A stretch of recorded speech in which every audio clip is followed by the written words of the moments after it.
how to turn on or turn off keyboard sound feedback on Samsung Galaxy S26, S26 Plus or Ultra.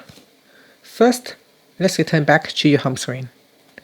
Then swipe down at the top and tap on the settings icon.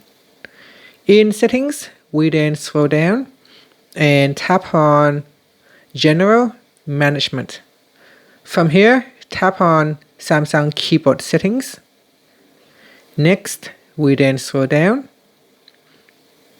and then tap on Swipe Touch and Feedback. In here, you want to tap on Touch Feedback. At the top, tap on Sound.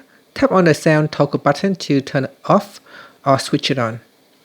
And that's it. So once it is turned on, when you tap on the keyboard, it will make that small tap noise. Or you can simply turn off the sound. And that's it. Thank you for watching this video. If you find it helpful, please like and subscribe to my channel for more videos.